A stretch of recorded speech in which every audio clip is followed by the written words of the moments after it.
We get a weather update at 11 o'clock from the Met Office through to our gritting controller at Newark. He'll relay that message to the four foremen, which I'm one of, and then we relay that down to our crew that we are in charge of.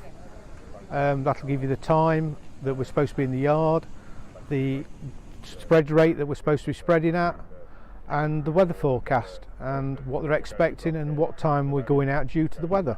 We go out with a said lorry full of salt, could be up to 10-12 tons on the back, and away you go.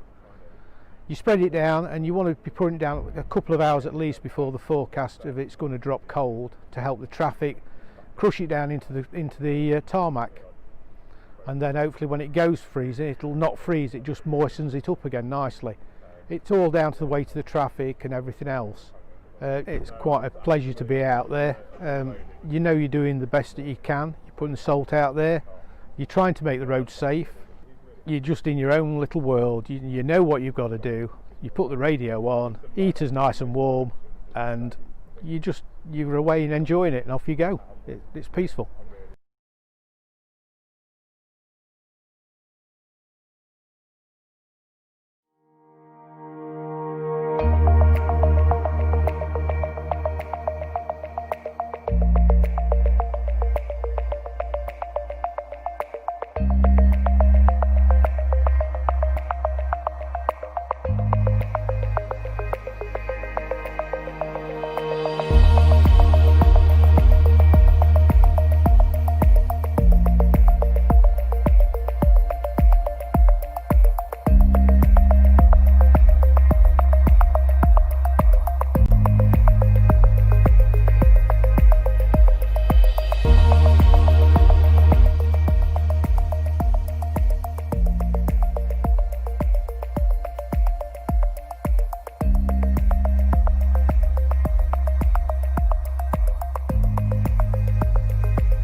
This winter, more than ever, with COVID-19 still circulating, we need help to reduce all avoidable risks. You can help protect the NHS, social care and loved ones by getting the flu vaccine. You may be eligible for the free vaccine at your GP or local pharmacy if you are over 65, pregnant or have a long-term condition. Find out if you are eligible at nhs.uk/staywell. Children up to Year 7 can get the free nasal spray at school or through their GP if they are below school age. If you are not eligible for the free vaccine, you can pay for it at your local pharmacy. The flu vaccination does not give you flu. It reduces the risk of catching flu, as well as spreading it to others. If you had the vaccination in the past, that will not protect you as the flu strain changes every year, so you need to have a new one this year. It is also important to wash your hands often with warm water and soap. Use tissues when you cough or sneeze, and bin used tissues as quickly as possible. Thank you for helping to protect yourself and loved ones this winter.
The 3 words I'd use to describe my role is team, rewarding and challenging.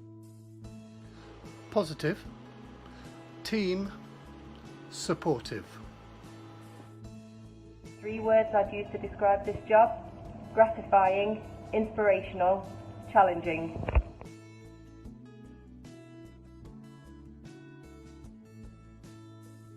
Before this, I was a hairdresser, but I wanted to do more than make people feel good. I wanted to help change their lives. I'm now part of a team that does exactly that every day. I spend my days talking to the residents of Nottinghamshire, their families and the support services that help them on a day-to-day basis. We're the front door to adult social care in Nottinghamshire, and we're responsible for taking the time to build a picture through talking with our residents about how they lead their lives, the things that they find difficult, the things that they can do, and also looking at how they wish to fulfil their lives to the best of their possibilities. In the 5 years of working here, I've learnt so much, particularly about social care. I had no previous experience in it, but through a really good training and induction plan, I was given all of the skills and information that I needed to be able to do my job. I've also been able to grow personally and within my career since then through a personally tailored plan of support and training to keep me going. We're a really close-knit team and we thrive off helping the community of Nottinghamshire to live a valued and independent lifestyle. Every day is different and there's always new things to learn, which makes the role interesting and really exciting. At the end of the day, knowing that I've helped a number of people to have a better quality of life makes every day worthwhile.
We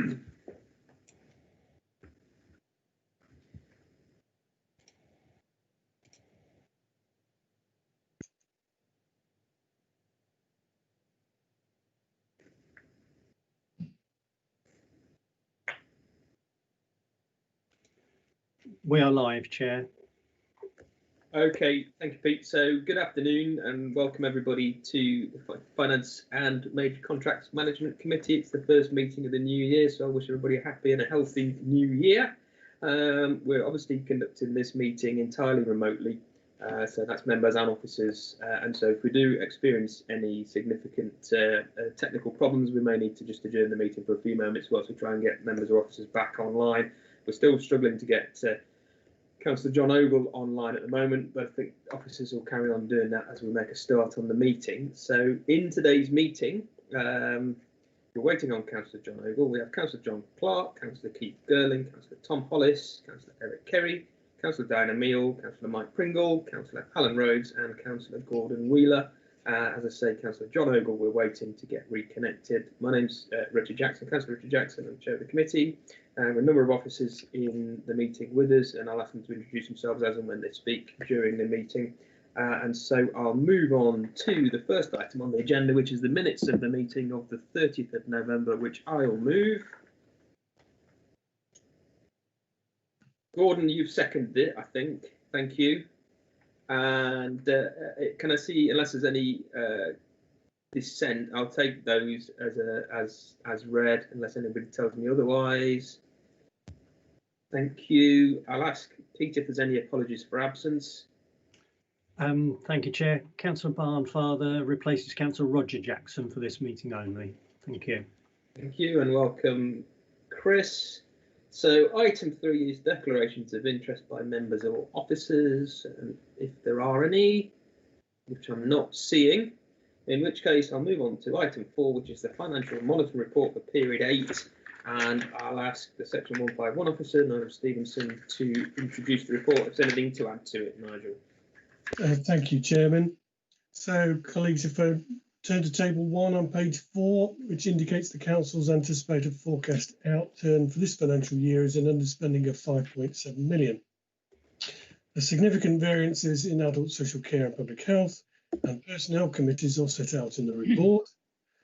Again, this has been one of the more interesting years for monitoring the budget, with significant additional costs and additional funding from government throughout the year. Council continues to monitor the impacts of COVID-19 pandemic upon its finances, especially over the coming months, and work will continue to confirm both the COVID-19 and non-COVID-19 related costs, as well as the appropriate management actions to address these. The table on page 2 sets out the current position of the government funding. It's an ever-changing picture. As colleagues will be aware, there's been additional money because we're in tier 4 for contained management, and I think there was an announcement yesterday of additional money for adult social care. A number of draws upon the contingency are set out in paragraphs 23 to 26. Just before Christmas, the Provisional Local Government Settlement was published.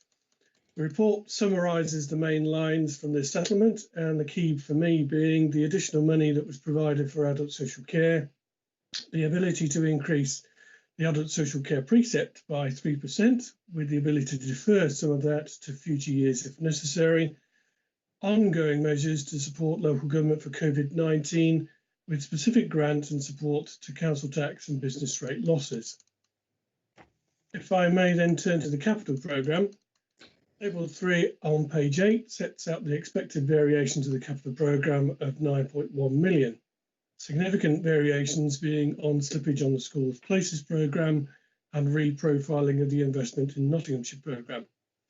Colleagues will see that there are various requests for the capital programme to reflect slippage and obtaining additional external funding. As usual, this report updates members on Treasury management activities. As this is a quarter-end report, it also updates members on performance in accounts receivable, accounts payable and procurement. And as can be seen from the report, responding to COVID-19 has had a distorting effect upon the performance data, which can be seen in a reduction in the income a slight increase in debt levels due to the suspension of enforcement processes and a slight drop in invoices paid on time, albeit it's still a very high performance. Thank you, Chairman. Yeah, thank you very much, Nigel. I'll move the recommendation on page 24. I'm happy to second that, Chairman. Thank you, John, and welcome to the meeting. I'll open it up then. I can't see anybody indicating to speak. Is there anyone with any questions or comments on the agenda item? I think my hand's raised, Councillor Jackson. Councillor Kerry, yes, please. Yeah, thank you. No, it's just a positive comment, really. I mean, given the difficult times we're in, to see that the bills are being paid very, very quickly, and a lot of businesses obviously depend on cash flow in these sides, I think it's a very, very positive thing. Thank you for that. Yeah, thank you, Eric. I'm sure, Nigel, you can pass that on through to Will do. and it's much appreciated. Can't see anybody else indicating to speak. Councillor Pringle. Yeah, sorry, Chair. My hand's up, but it's not recognising. That's two on the trot now. So, yeah, just to recognise the effort of the finance team. You know, we've had some incredible, difficult circumstances, and they've guided us through that, and taken on board the questions that we've raised accordingly. So, you know, we've got to thank them for that. However, I think paragraph 32, if it was 32, yeah, 32 again. You know, it's a one-year deal, and you know, we need stability at this point. And I would have really forget colours on this one, but I think, you know, we've mentioned it before, that stability is something that we should be offered, and being able to at least be assured of the services going forward at this point. So I really would have I think this is a real bit of a kick in the teeth, to be honest. I would have liked that to have been a 2 or 3 year deal accordingly. And I'm sure we all would have done. I understand that.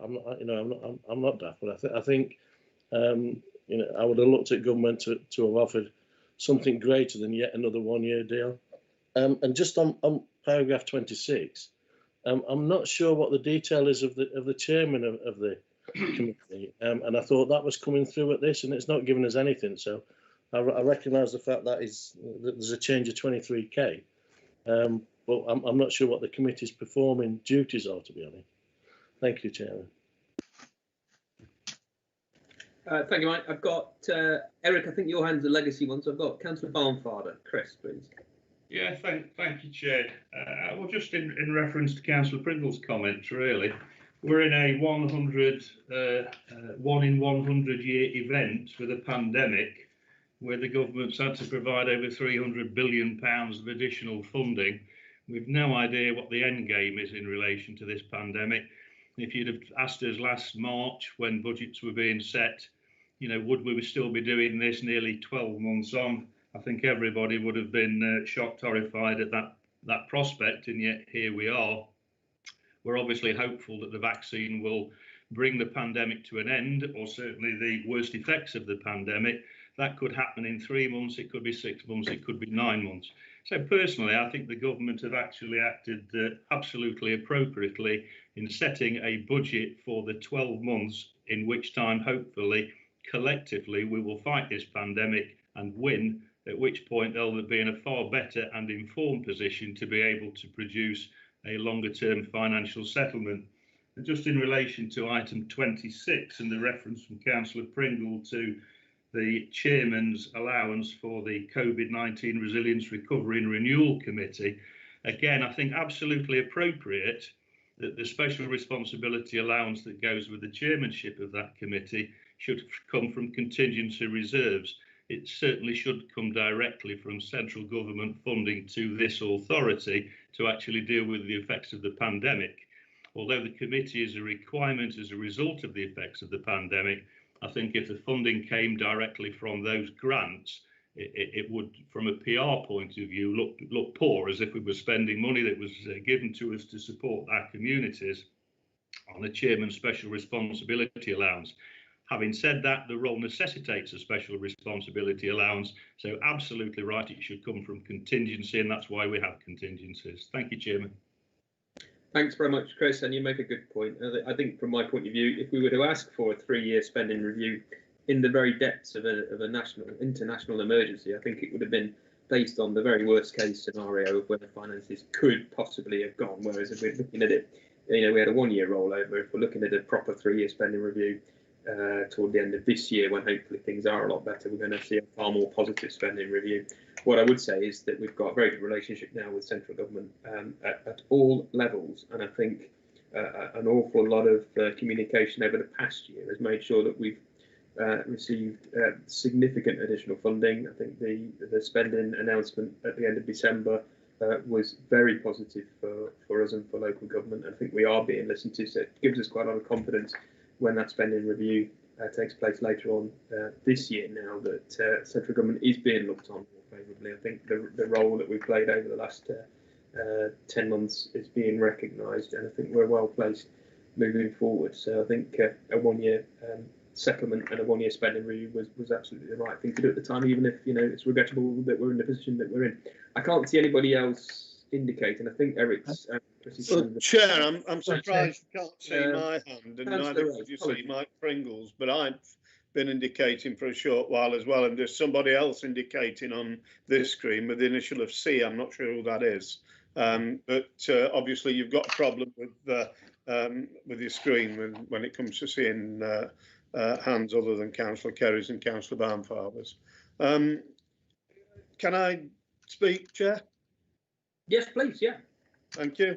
I just wanted to speak in support of what Mike Pringle said. Actually, I think it's disappointing to see a 1 year only settlement.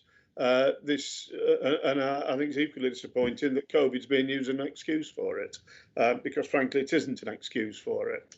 There's been very significant funding given to this council to combat the COVID crisis. I think we need to recognise that. It's well documented in this report and in other reports too. But this government's going to be in power until 2024. Unless there's a reason to call an early election, which is highly unlikely, I think most people would agree. And so, for that reason, there's no reason why, for that purpose, there's no reason why they couldn't issue a 2 or even 3 year settlement to allow local authorities to plan ahead, to support their communities post-COVID, and to be there to support local businesses and local communities as we come out of this pandemic. And we all hope that the vaccine programme will be a success, and we will be coming out of it at some time in the near future this year. So I do think it's disappointing. It's not a party political point, really, because actually any local authority, regardless of what political persuasion they are, will be going into this year bound by this very short-term thinking of a 1 year settlement at a time when really we do need to have the confidence and the ability to plan ahead. And so I think it's a legitimate point that Mike's made. I understand entirely why you would want to oppose that point, but I think it's a perfectly legitimate point that Mike makes, and it's not a party political point. It's simply a point about financial management and giving local authorities like ours the confidence to plan ahead as we come out of this COVID crisis. Thanks, Alan. I think we'll have to agree to disagree. Personally, I'd rather much prefer to see central government concentrating on the task in hand, which is getting us through this pandemic in the best way possible and getting us out the other side, best place to recover from it, rather than trying to conduct a 3 year spending review in the face of a huge volume of work that's more important right now. For some reason, I'm not seeing all the hands. I understand Councillor Hollis's hand is raised. So, Tom. Thank you, Chair. If I'm okay to come in, and I find myself really agreeing with Councillor Rhodes and Councillor Pringle, really on the broad point of the government's certainly put all local government, county council and all districts in Nottinghamshire included on the front line of the COVID response, whether it be handing the grants out, coordinating the practical support. And as we've seen in the news recently, many local authorities have been significantly been put out of pocket with regards to the support we've given, rightful support we've given to both businesses and members of the community. And I think probably where, like Councillor Rhodes and Councillor Pringle, I'm left frustrated with the government is they have got tenure. They know we're going to be there for quite some time, certainly the length of this council and the next council 4-year term. And we want some certainty from them. And I think Mr. Stevenson often reports to this committee that grants are going down from government, whichever party colour they happen to be. We've for once have seen a little bit more coming our way, but which is a good thing, and we thank the government for that. But we want to know what we can expect year on year, so the services that we provide at this council and the contracts we enter into, which are subsequent reports on this committee, can be signed with confidence. And actually, I will pick up the point of paragraph 26, which Councillor Pringle brought up and Councillor Barnfather commented on as well, as the exact perfect example. Sure Start centres in my division in Cross Ashfield and Nottinghamshire were closed in the last council budget because we didn't have money. I requested those funds to come out of contingency funds. I was told that that's not what contingency funds could be used for and we might need them for another day. Well, it's clear from this report we could have saved the Sure Start centres at a time when they were needed more than ever, but we chose not to. Yet in paragraph 26, of course, we can find £23,000. And I disagree with Councillor Barnfather. We didn't have to set this committee up. We chose to. You could arguably rightfully, in principle, but unlike the COVID committee at Ashfield, which meets at least every month, informally, frequently more, it's seemingly this COVID committee is one of the most underperforming in the whole country.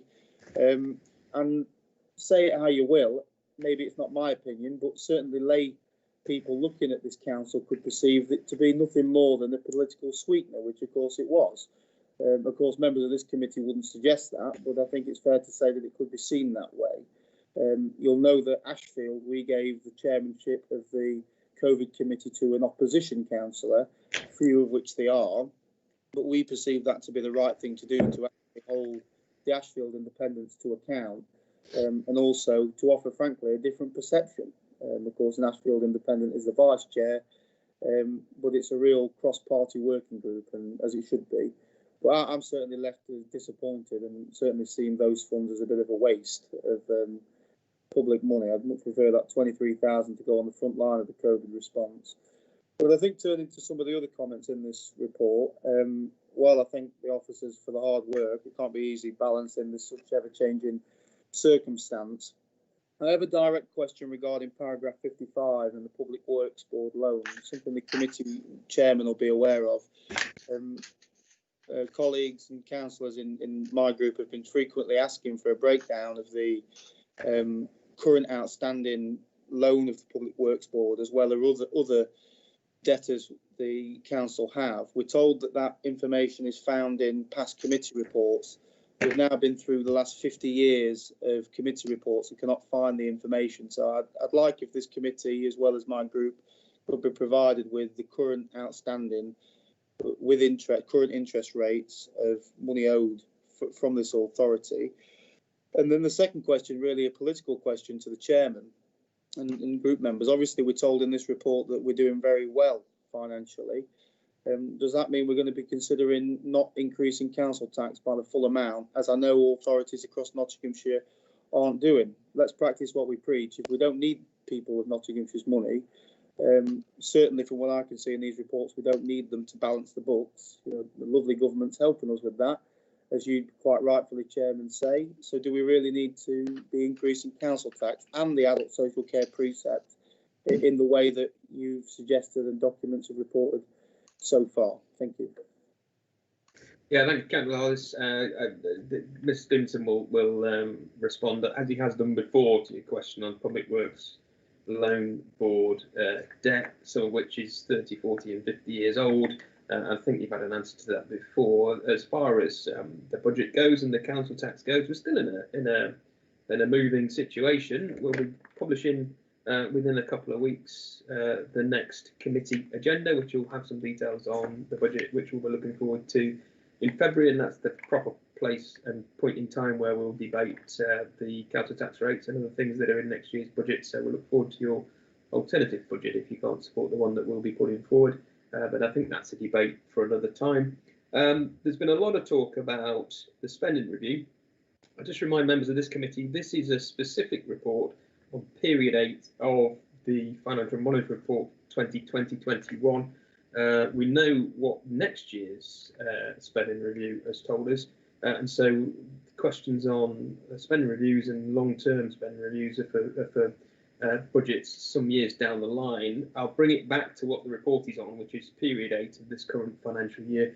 There's clearly a problem with my screen because I'm seeing a number of hands from members that have already spoken. I don't see anybody else. So unless, Pete, you want to tell me I'm missing somebody, I'll move it on. No, I can't see any hands up, Chair, not on my screen. And I know there seems to be problems, but the hands have all been coming up on my screen, and there's none at the moment. Okay, apologies if the system's a little bit rusty with the hands coming up and down. Councillor Hollis has just put his hand up. Okay, Tom, and you want just put it down again. Yeah, just not really a statement on the report. Just to come back on your comments, our group still hasn't received the breakdown of information with regards to what the council owes, and I'm sure the Labour group would be quite anxious to get that as well. And I don't know whether Nigel sent it or whatever, but we certainly haven't received it. So I think if you could send that again or confirm when it's done, that'd be fabulous. Thank you. Okay. Members are all entitled to financial information that we can provide. I'm sure Nigel is on the call and is listening to that. Do you want to add anything, Nigel? Yeah, unfortunately, what has been asked by the members is what we've spent the money on in each of the years. So consequently, so the money that's maturing this year in terms of debt would have been borrowed in 1971 or 1972, and that would take a lot of information to actually go back to 1971, 1972 to find out what we spent the money on, to see whether we obtained best value, which is what was the question that was asked by the Ashford Independents. And so I think what at the time of the financial accounts, when the question was first raised, it was, I think we weren't going to go through every single year to say what we'd spent the money on. What I can say is the balance outstanding in terms of debt, which is in the statement of accounts, as at the 31st of March 2020, was £487,840,257, of which it's a combination of LOBOs and PWRB. From the PWRB, it was £397,840,257, and the average interest rate was 4.15%. You have to remember it's the average. So during the 70s, 80s and 90s, interest rates were up in the 15 or even 20% region. And LOBOs is 90 million, and the average interest rate for that was 3.83%. Okay, thank you, Nigel. I've got a hand raised, I believe, by Councillor Girling. Keith. Yeah, thank you, Chairman. I think this is a good report. It shows that a lot of good work is being done, particularly by our finance department in terms of letting us know where we stand. I think giving the finance department a task of looking back to 1970s and how we spent the money is absolutely ludicrous. If their finance department is anything like the finance department in the Nottinghamshire District Council, you are strapped to keep up to date as it is day by day because of all the government funding, grants, how it can be spent, what it can be spent on, utilising it, making sure it goes to where it's got to go. To me, it would be an absolute waste of officers' time. Yeah, and I'm sure each group's got a research officer. If you want to waste officers' time, I suggest that might be the best officers to waste the time of. Thank you, Chairman. Quite right, Keith. Thank you for that. That's very helpful. I'm sure Nigel could confirm that our accounts have been signed off, no matter which party's been in control of this council. Accounts have been signed off by auditors every single financial year, and spending's always been in line with regulations as they existed at the time. And I think, Keith, you make a very good point that we've got some excellent officers who are very, very busily employed at the moment on day-to-day issues, particularly around the COVID crisis, and I think tasking them with going back 40 years is totally disproportionate. So thank you for that. I don't see anybody else indicating. It's been moved and seconded. So can I see everybody in favour? In fact, no, Pete, we're going to have to do a named vote, aren't we? So if you go through the names, please. Okay, thank you, Chair. So I'll call everyone's name out in alphabetical order. Councillor Barnfather. For. Councillor Clark. Against. Councillor Girling. For. Councillor Hollis. Against. Councillor Jackson. For. Councillor Kerry. For. Councillor Beale. Against. Councillor Ogle. For. Councillor Pringle. Yeah, abstained. Pete, I've just lost connection there. Sorry about that, everybody. Okay, I can hear you now. So you're abstaining, is that correct, Councillor Pringle? Thank you. Councillor Rhodes. Against. And Councillor Wheeler. For. And that is carried, Chair. Okay, thank you very much, Pete. I'll move on to item 5, which is latest estimated costs report on investing in Nottinghamshire. This specifically relates to the 2 property projects which are in the report. I believe Mick Allen is on the call. Is there anything, Mick, that you want to add in introduction to this report? Thank you very much, Chair. Just very quickly, this is a report that does just set out the latest estimated costs for those 2 specific projects, Meadow House and Beeston Central, part of the wider Investing in Knots programme that was refreshed and reconsidered, I think, at Policy Committee back in December. It's fair to point out, I think, that Meadow House is the largest building the County Council operates outside of the West Bridgeford campus and has got a significant amount of backlog maintenance associated with the works that are currently envisaged. We're bringing the building up to a much higher standard, installing new heating, new lighting, low energy lighting, obviously renewable heating, and obviously trying to redevelop that building into a smarter working environment. It's not been touched for a long time and certainly doesn't meet the standard of a lot of the other buildings. Beeston Central pulls together a number of other services into one site. There's rationalisation of the buildings in that area, but also provides a centralised location where the public will be able to access a number of services, particularly across children's area, as well as having a much better public transport access link, both through the tram and through the buses.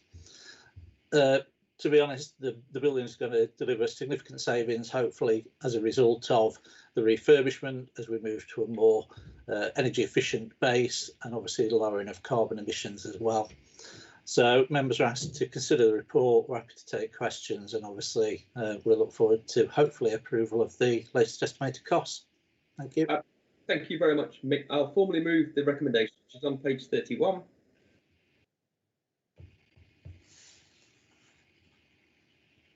The second there. You're going to struggle if you can't get a seconder, Chair. We have IT issues. Formally second, Chair. Sorry, I think it was my finger. Thank you, John. I just explain again in view of the enhanced lockdown measures, we're all operating from home. So if the IT is a little bit slow, I do apologise. Bear with us. Hope it wasn't me. I have Councillor Hollis to speak, then Councillor Rhodes. Tom. Thank you, Chair. And I don't think members will be surprised to hear me or my group suggest that this is a farcical waste of money. I think regardless of whether some of the buildings need to be improved, I certainly don't believe we need to be committing this amount of money at all, certainly during the time of local government pressure, as was only just seen in the last report. I think it's a real shame that, you know, when our communities are in great need, that the County Council chooses to spend money on itself and its own buildings. It's an absolute disgrace. And I think, I mean, possibly maybe we could spend a few more £100,000 on Trent Bridge. I don't know. I mean, that's possibly what we could do. I know we need more gold leaf paint. But I think this is the kind of anger that my group, I think, feels about this kind of investment programme. Yes, things need to be improved, but certainly I don't feel to this scale. And I'd like to certainly suggest we could have done it on a more rolled back programme. I also don't see in this report, I mean, my housing department at the council, Ashfield District Council, are spending some money making ourselves more energy efficient and green.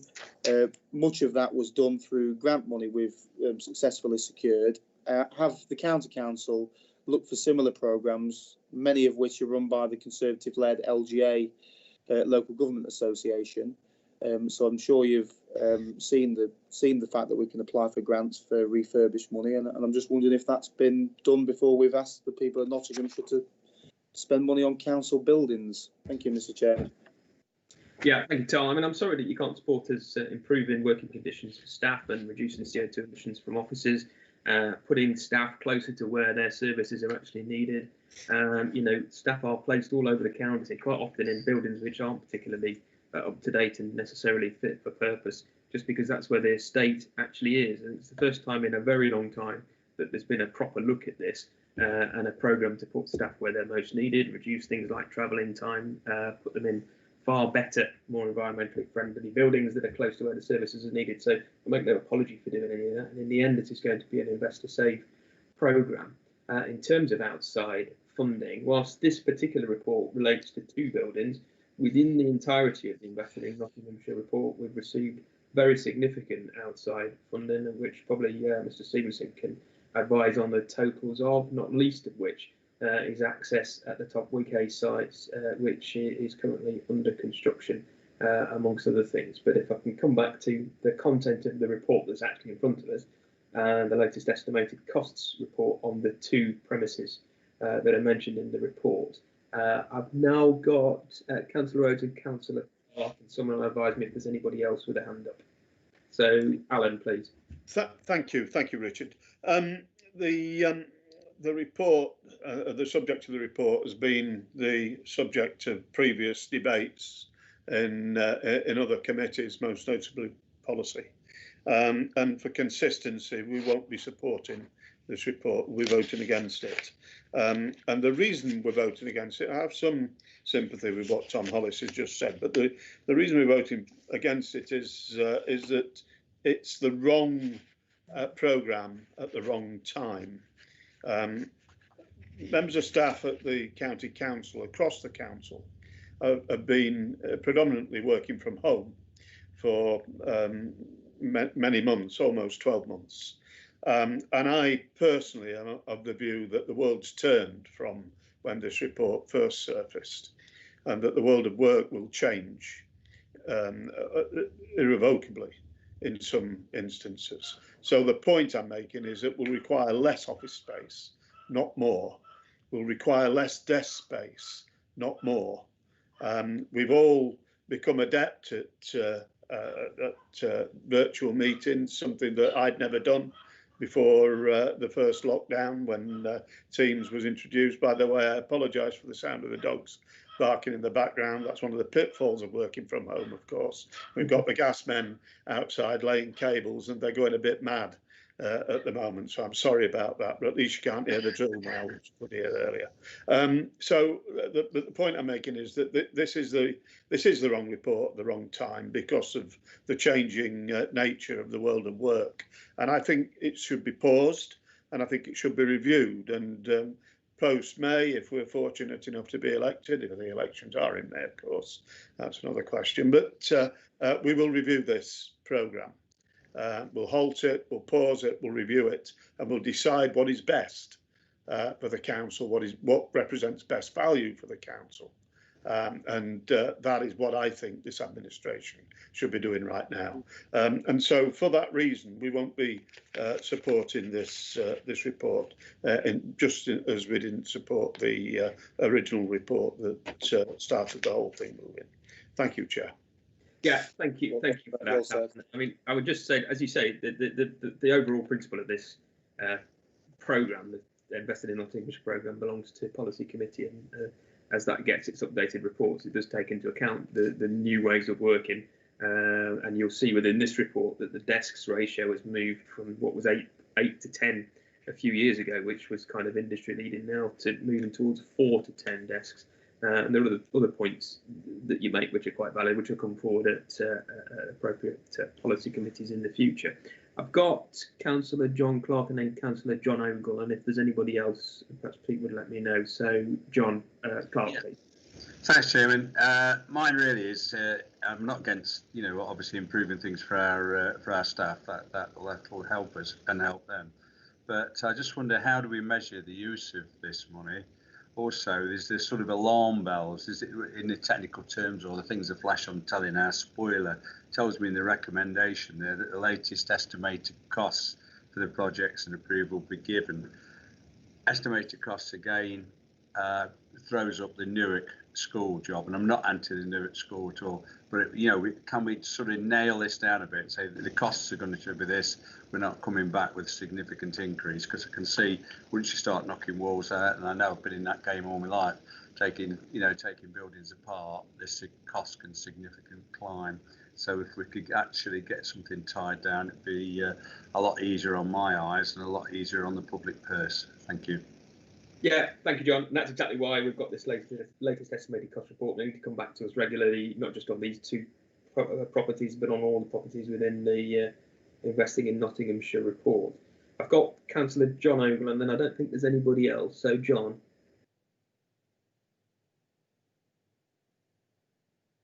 I think John's frozen. I'll ask if there's anybody else that wants to. John, are you with us? Can you hear? Yeah, we can now. Yeah, we lost you for a minute. Go on. Yeah, I was just sort of back in.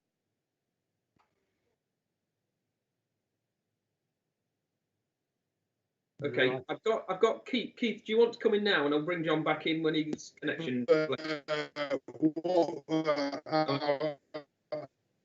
Kate's here because John, I think your connection is struggling, John. I'm going to bring Keith in, and then we'll try and bring you in. Okay, let Keith do the business, and I'll just have to. We've lost you again. We keep losing you. We'll come back to you, John, in a minute. If I let Keith come in, and we'll try and get your comments in. Yeah, thank you, Chairman. I'm speaking in support of this, the recommendations on this report. I think it gives a few things out really. It shows the staff that we really value them, and that we want them to have a good working environment for them to conduct their daily business. If you look at the report, it's adult social services, it's children and young people services, are very vital services that this council provide. And I think if it's anything like when another authority, Nottinghamshire District Council, did a similar thing, productivity rose quite substantially as well. And I think that's a good thing as well. And that's all about staff knowing that they're being appreciated, and it's about making sure that they can deliver their services local. So Mansfield are going to benefit quite substantially by having there. So you would assume that being the neighbouring authority, Ashfield will benefit for them being there as well. And I think it's a good move to do that. So I'm speaking in support of it, Chairman. Thank you, Keith. I'm told, Councillor Barnfather and then Councillor Kerry. So Chris, and then I've got you. Yeah, thank you, Chair. Well, I speak in favour of the report that's before us. And I hear the comments from Councillor Hollis and particularly Councillor Rose.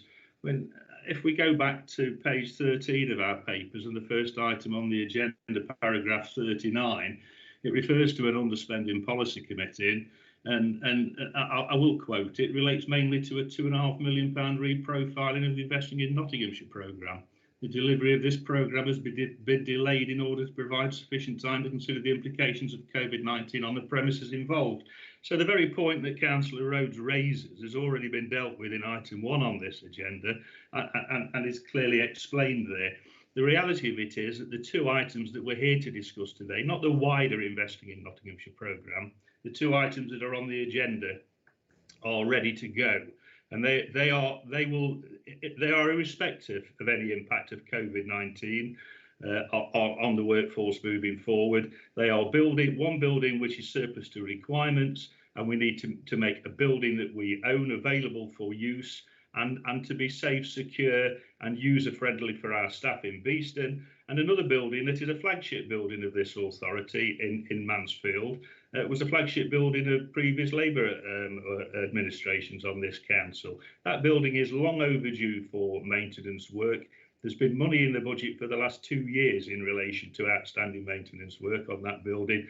What we are actually planning to do is to do it in one go to make sure that it's fit for purpose for years to come, so that our staff working in there are working in a healthy and safe environment. And of course, it's investing for the future, is the point that you made yourself, which is the fact that we are investing now in making it from an environmental point of view, fit for use. And of course, it will save money in the long run in terms of lower heating costs and other utilities. So I totally support the paper that's before us. Let's not get lost in the wider philosophical view on whether we should have new buildings at Top Wigay or what we should have on the West Bridgeford campus. Let's deal with the paper that's before us, the 2 buildings that are before us, and they're ready to go. So let's do it. Thank you very much, Chris. Good point made. I've got Councillor Eric Kerry now, please, Eric, and then I've got Mike Pringle. Yes, thank you, Chairman. A lot of what I was going to say, Councillor Barnfather's mentioned it, but I'd like to go specifically about the Middle Street Resource Centre and the move from Prospect House. And quite a number of years ago now, there was incorrect rumours and scaremongering about this council wanting to close Middle Street down. We actually were going to invest in £500,000 in it, and actually now the Middle Street Resource Centre is a good centre for several services, particularly mental health service, and bringing this together makes a lot of good sense, and actually it would increase the sustainability potential of the Middle Street Resource Centre going forward. So this is a very, very good win-win. Despite some of the negative politicking going on in our area about this serves the people in yours, Councillor Jackson, and my division, as well as Beeston, and I think it's a very, very positive move. Thank you. Thank you, Eric. Very good point. I think I've got Councillor Pringle. You were waving, Mike. I can't see a hand. Yeah, thanks. My hand's not going up off this, so sorry about that. The issues raised that's been seen as negatives are actually positives at this time. You can't use COVID on one aspect to diminish or counteract something that's put forward, such as the fact that a 2-year government finance budget will be fantastic, and then challenge it to say, no, it doesn't matter. Of course it matters. And at this moment in time, what people are saying, this is the wrong thing to put forward. And I struggle to say, nobody's saying that the outcome would be detrimental. We can recognise that, but at this moment in time, these are the wrong things to be putting forward, and certainly to use COVID as an excuse to satisfy your own argument, I find very, very difficult, to be honest. I don't think anybody's been using COVID as an argument to satisfy our arguments, as you put it. What we're saying is, whatever happens, we have a need for office accommodation and good quality office accommodation, and we need to make sure that it's fit for purpose and that it's in the right places. And that's what we're doing. It's an ongoing programme, and it will change with time, as Councillor Barnfather pointed out. It has over the last 12 months or so, and it will continue to change as our needs change. But we will need accommodation across the county. This is about making sure that we're coordinated in our approach to it. I don't think I've got anybody else indicating. I think there was just Councillor Ogle that we were having trouble speaking to earlier, weren't we? That's right. John, do you want to? Thank you, Chairman. I think most of it's been said, but while the buildings are nearly empty and hardly anybody's working, it's a good opportunity to get in and do what is in the programme, because it'll not upset the work that's going on and infect people. So it's certainly a good time, but I'm not going to go on because it's just repetition otherwise. Okay, thank you very much, John. So I don't think there's anybody else to speak. It's been moved and seconded. So, Pete, would you like to take us through a vote? Yep, thank you, Chair. Councillor Barnfather? For. Councillor Clark? Against. Councillor Girling? For. Councillor Hollis? Sorry, Councillor Hollis, you're... Against. Thank you. Councillor Jackson. 4. Councillor Kerry. 4. Councillor Beale. Against. Councillor Ogle. 4. Councillor Pringle. Against. Councillor Rhodes. Against. And Councillor Wheeler. 4. That's carried, Chair. Okay, thank you very much. So we'll move on to item 6, which is children in care, framework for residential and foster care placements. And I think we've got Lynn to introduce and add anything relevant to the paper. Lynn Drammer, please. Thank you, Chair. Myself and Anne Lobley, who's from the Children's Commissioning and Placements team, are just going to do a quick overview of the report that's in front of you. So this is a report on a new framework commissioned across 4 councils. That's ourselves, Nottingham City, Derby City and Derbyshire. Replaces an East Midlands wider framework that ceased in January 20, which was managed by North Hants County Council. So the commissioners involved in this project took some learning from the previous framework, and we undertook a procurement exercise to allow our framework to remain open to allow new providers to join throughout the period and the term of the framework. The framework is split into lots, so a provider can also specify what they are applying for. The pricing for this framework was set using the combined knowledge of all the 4 councils to calculate a reasonable market rate for each lot and category. As part of the framework as well, the weekly price can be increased annually at the discretion of all the councils by 2% or CPI, whichever is lower. Providers are also required to deliver a 1% annual efficiency saving. The price including this 1% reduction will be the price to which the increase is applied.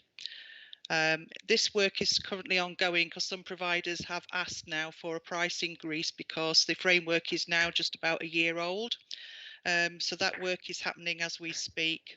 There isn't any detail as yet on potential cost savings related to this framework as it's just coming up to its first year of anniversary. Because it's a 4 council approach, there are operational boards that are regularly attended, and there's a strategic board in place that looks at the oversight of the framework and is also considering some other areas where we might be able to collaborate across 4 councils. One of those we're looking at the moment is supported accommodation for 16+, but that's quite early in its scoping. We also have a coordinator who manages the provider on the framework and also manages the operational group and the strategic board. I'm just going to hand over to Anne now, who's just going to talk through some of the operational aspects of the framework. Over to you, Anne. Okay. It's been really positive collaboration between the 4 local authorities. The ethos of the framework is local placements for local children. So a lot of work that's going on around the new framework is that relationship with both providers who are currently operating in the D2N2 area, but also those providers who maybe don't operate within our area yet, but have got business plans for development. So a lot of the focus is on that relationship building with providers. The providers on our framework are invited to a strategic provider forum, which meets twice a year. We also are making a point of sharing our market position statement to those providers to ensure that any developments that happen within the area are actually what we need within the D2N2 area, and that new provision will be in response to the needs that have been highlighted by the local authorities on the programme. Okay, thanks, Anne. So we're just asking members if there's anything else they would like us to bring to any future committees and at what frequency. And of course, we'll take questions. Okay, thank you very much indeed. So the recommendation is that we support the outcome of the procurement exercise and then we consider further updates. And I just propose that we do bring further updates back. And I think in your introduction, we talked about the 2% plus the 1% efficiency savings. Yeah. So I think at the appropriate point, we'd like to see that as a committee so that we can see how that's worked. And I'll perhaps leave it to your discretion as to when it's appropriate. No point bringing it back too soon if there's nothing. No. to put in front of us, but we'll take that back as Okay. and when. So let me move that then as a recommendation. Happy to second, Chairman. Thank you, John. And I'll open it up. I can see, I think, Tom, unless that's a legacy hand. No, we've got Councillor Hollis, Councillor Rhodes and Councillor Neal. Thank you, Pete. So Tom, please. Thank you, Chair. No, and thank you for the report from Anna Lynn there. It's appreciated to just add a bit of meat to the bones to the report that we've got in front of us. And I suppose, like many committee members, sometimes I suppose the level of questioning on behalf of this committee is sometimes tough, with it regards to being obviously a children's care issue, and we're obviously looking at the financial aspects of this report. And I'll apologise if some of the questions kind of do stray into the inner workings of the department. But I think as paragraph 6 makes clear, it's a very expensive game looking after children, and obviously rightfully so, we've got to do all we can. But I think like any service we operate, I'm always left thinking, well, is there ways that the system can be, made to work better? And I suppose that the first glaring thing, and I'd really love to know a little bit more information of why we struggle to recruit fosterers, because clearly they're out there, and according to this report, many of them are in Nottinghamshire, but they work for agencies rather than ourselves. Agencies that we're paying the full bill. We have to pay agencies, as members of the committee will be aware, far more. And then some of that cost then goes to the fosterers. Obviously, for this authority and taxpayers, and surely scrutiny of the children themselves, it'd be better for us to do it more direct. And I'm just wondering what could be done more to improve our connection with fosterers, as opposed to private bodies stepping in and filling the void, frankly, with our own people. And I suppose my next question would be is, with regards to this placement programme, is why are some being particularly fostered outside of the D2N2 area? Is there a particular reason why quite a large proportion, I forget the exact figure from the report, I think it's looking like a 50-50 split, are sent outside of area, and I just wondered why that was and ways we could improve that. I know you touched on the fact that some of the suppliers are maybe looking to move to this area. I wondered if that would be the reason. But obviously we'd like to see some of these children kept locally, as their, I'd imagine, birth parents and maybe current connections are local. So that's really the question. And I wondered, the final question I had really is, I can see this is really an administrative report, but how is it different, and what improvements are we going to see at Nottinghamshire County Council as opposed to the East Midlands wide one that we saw before? Is there any way we can make it a little bit more local and better streamlined for our services? But thank you, Mr. Chairman. Thank you, Tom. Anna, it looks like you'd like to answer that. Yeah, do you want me to go, Lynn? Yes, please. Yeah. Okay. Right, so I suppose the fostering recruitment question, first of all, it's not my particular area, but I do know that Nottinghamshire's fostering recruitment programme is up and running. There's an awful lot of work that's going on to recruit foster carers to the local authority, as opposed to letting all those potential carers go to the independent sector. And that's an ongoing piece of work that is happening. The D2N2 out of area placements, and particularly within fostering, in a previous role I worked on the placements team, which is sort of the pointy end of having to respond to placement requests from social care colleagues when children need placements either in an emergency or in a planned way. And I'm very aware that it's a national issue in terms of the lack of current foster placements. So it's within Nottinghamshire, within D2N2, our regional area, but also as a national issue. So it's really difficult. A lot of our children are coming through with much more complex issues. And in some cases, we also find that children who have a care plan for a fostering placement may sometimes end up in a residential provision, you know, simply because of the complexity of their needs and the lack of skilled and experienced foster carers, either within our internal market or in the external market as well. And what improvements will we see? I've tried to address that, I think, initially with my first comments, just in terms of we think improvements will be made through provider relationships, through developing those relationships with our providers and encouraging that local development in our local area.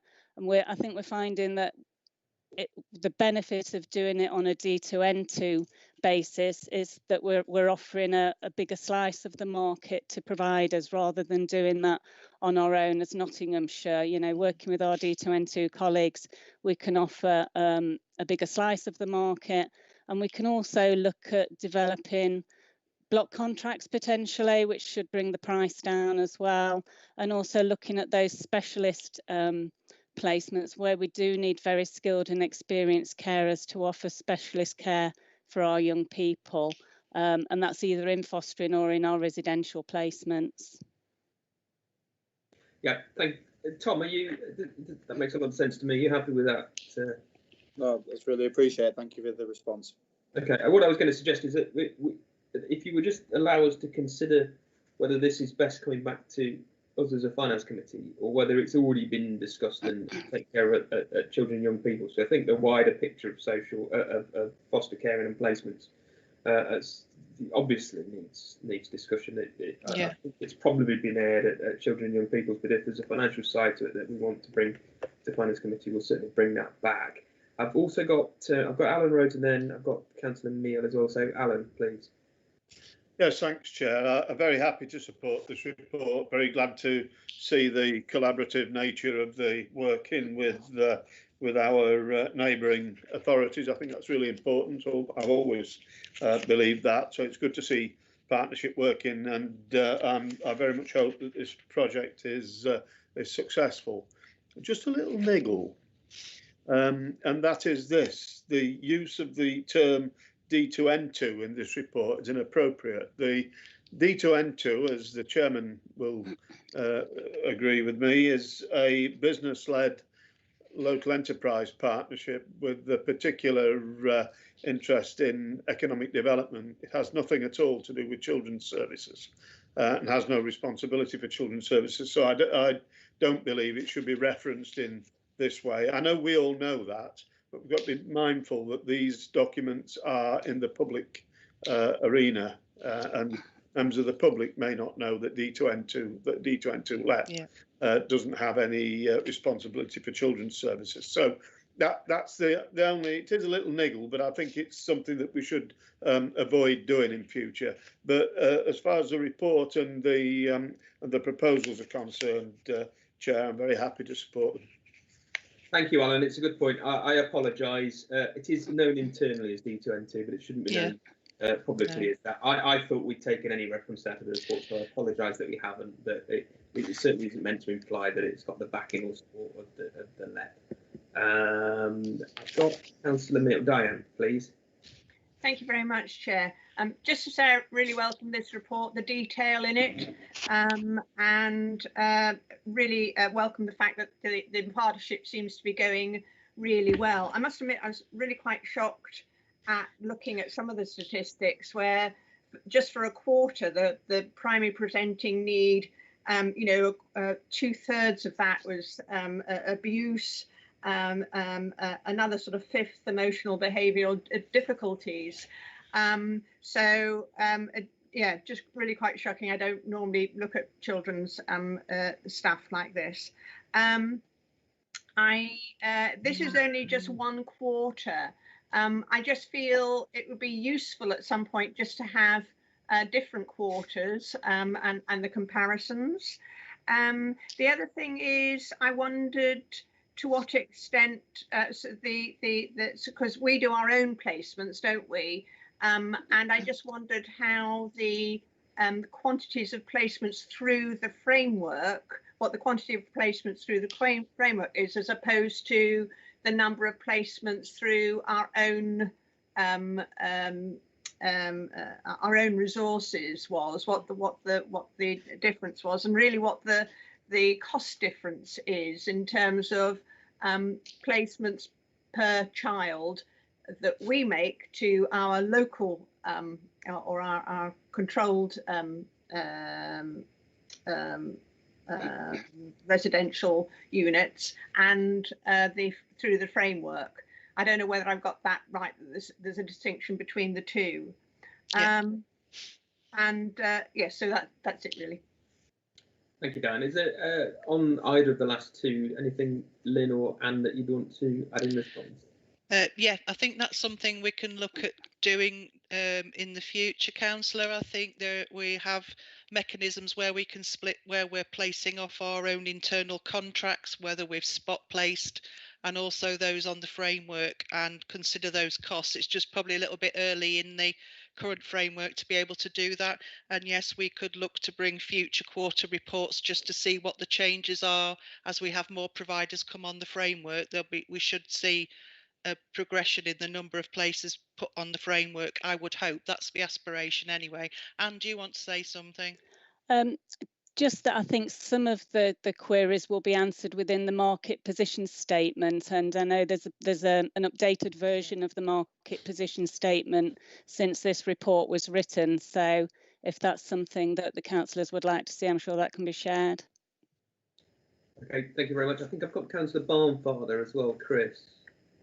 Yeah, thank you, Chair. I think Councillor Meal actually has asked the questions more or less that I was going to ask. I was looking at the fact that per percentage of population, we seem to put less children in through this scheme. Number of children against the population of Nottinghamshire, when you look at the number of children placed in the city against their overall population, and likewise for Derby City and for Derbyshire. So I suppose my question along similar lines was is there a reason for that? Is it because we place more outside of this scheme of our own children? Is it because we have more foster parents? Is it because we put less children into care overall? I mean, that's a pretty broad question. Then the second part was, again, rather like Councillor Meal, was in terms of savings. Obviously, this is a new scheme, and looking at the whole reason that we are entered into this coalition, this cooperation scheme, is to provide obviously quality care and placement, but it's also to save money. But this is a Finance Committee report. Councillor Hollis alluded to that. We're talking about children's welfare here, and you feel a little bit mealy-mouthed when you start talking about, well, are we saving money or aren't we saving money? But that is the reason that we enter into this scheme and don't just act unilaterally. And then I was pleased to see in the report the fact that we seem to place a greater number of children locally than other authorities, certainly than city authorities, which, if you then sort of spiral down into the detail, how do we determine what is local? Do we talk about the whole Nottinghamshire, Derbyshire, including the city areas as one, as one area for this scheme? So if a child from Nottingham City is placed in Derbyshire, is that classed as local? Bearing in mind that could be up near Stockport. So I'm pleased to see that we place more locally. I appreciate from my previous profession there are sometimes reasons why we would wish to place a child well away from the local scheme because of familial issues, or to move them out of undesirable associates, shall I say. But it was just the word local. I'm not quite sure what local means. If it's a Nottingham City child, to be local, is that within the Nottingham City boundaries? Is it within the greater Nottinghamshire boundary? Is it in the wider Derbyshire Nottinghamshire boundary? Sorry, does that make sense? Thank you, Chris. Who'd like to pick that up? Can you pick that up, Anne? Yes, if I go sort of about the we started with your first question about more children seeming to be placed off framework than on framework. There's a process within the placements team when a placement search is instigated for individual children, and that includes looking at our framework providers as the first option. only once our internal NCC provision has been explored and then the D2N2 framework has been explored, will there be approval for a placement search to go to the wider area and the independent providers who are off contract. So that's, I guess, answers the first thing. And in terms of the numbers, I think we are improving our numbers in terms of children being placed more locally and being placed with framework providers, but it really is on a case-by-case basis. And you'll be aware that some of the children and the placement requests come through are very reactive. We need emergency same-day placements, so we've got to go with what's offered, basically. So I think that's one thing. In terms of the saving money question, Lynn might want to drop in here as well. But I think the wider implications of sort of the ethos of this framework to be local children for local placements, the knock-on impact is if we have got children locally, is that social workers are spending less of their time travelling, out of area. IROs, the independent reviewing officers aren't having to do it. I know at the moment everything is working virtually, but social workers still have to make those face-to-face visits in some cases. And in terms of where's the local area, again, it's somewhat led by social workers, as you indicated, in terms of where's the safest place for the young person to be placed. But within Nottinghamshire, we would look first of all within the boundary. But in terms of the D2N2 framework, we are looking at that wider sub-regional footprint in terms of local placements. Okay, I think that's helpful. Chris, is that? Yes. Yeah, thank you, Chair. Okay, that's good. I'm not seeing anybody else's hand, but I'm struggling with seeing hands. So if there is nobody else, can I take it to a vote?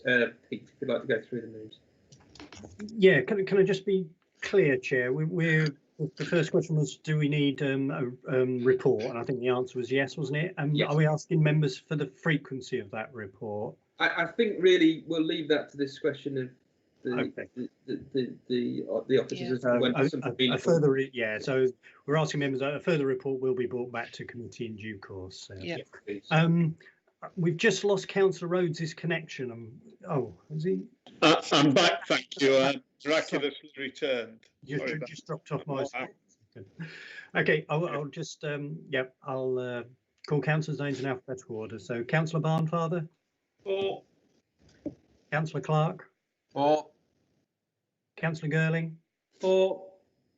Councillor Hollis. For. Councillor Jackson. For. Councillor Kerry. For. Councillor Meal. For. Councillor Ogle. For. Councillor Pringle. For. Councillor Rhodes. Sorry, Councillor Rhodes, can you hear me? Yes, for. Yep. Oh, thank you. And Councillor Wheeler. For. Thank you. That's carried unanimously, Chair. Okay, thank you very much for that. Final item on the agenda, then item 9, is the work programme which we have. One or two things we need to add from today's meeting. Is there anything else anybody would like to see? Additions? Yeah, Chair. John. Yeah, thank you. Can I just ask that we've got programme for 19th of April, Domestic Abuse Support Services, an update report coming in. Could we possibly get that into either the previous month, 15th, or even better, the 8th of February? Because I keep hearing and seeing the disturbing problems with COVID and the fact that this is rising. I think it might be in other people's interest, but our interest, to make sure that we're looking at it properly. Thank you. Thank you, John. It's a good point. Unless there's any reason we can't. Pete, are you aware of that progress on that report? No, is CAG still? Yeah, I don't know if CAG is better placed to know whether we'd be able to bring that report to an earlier committee, CAG. If you'd like to leave it with me, Chair, and Chairman, and I'll have a word with CAG to see what we can do to try and accelerate the delivery of that report. Yeah. Okay. I think the 8th might be a bit of a push because I know CAG and the procurement team are busy trying to deal with both PPE and the lateral flow tests stuff as well. So it might not be within the bandwidth to deliver for the 8th, but it might be for the 15th. So if you leave it with me, Chair, and see what I can do. Thank you, Nigel. So we'll bring it back as soon as possible, John. Thanks for that. Is there anything else anyone wants to raise? If not, I think we can do it with a show of hand or by exception if everyone's happy with that work programme. Okay, nobody's against. I'll take that as being carried then. So with that, I'll close the meeting. Thank you all very much for your time. Thank you. Bye-bye. Thank you, Chairman.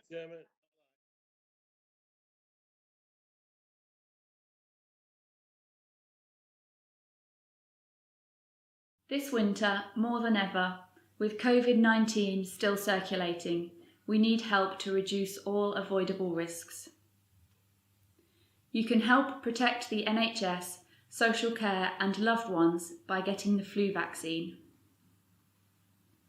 You may be eligible for the free vaccine at your GP or local pharmacy if you are over 65, pregnant or have a long-term condition. Find out if you are eligible at nhs.uk/staywell. Children up to Year 7 can get the free nasal spray at school or through their GP if they are below school age. If you are not eligible for the free vaccine, you can pay for it at your local pharmacy. The flu vaccination does not give you flu. It reduces the risk of catching flu as well as spreading it to others. If you had the vaccination in the past, that will not protect you as the flu strain changes every year, so you need to have a new one this year. It is also important to wash your hands often with warm water and soap. Use tissues when you cough or sneeze and bin used tissues as quickly as possible. Thank you for helping to protect yourself and loved ones this winter.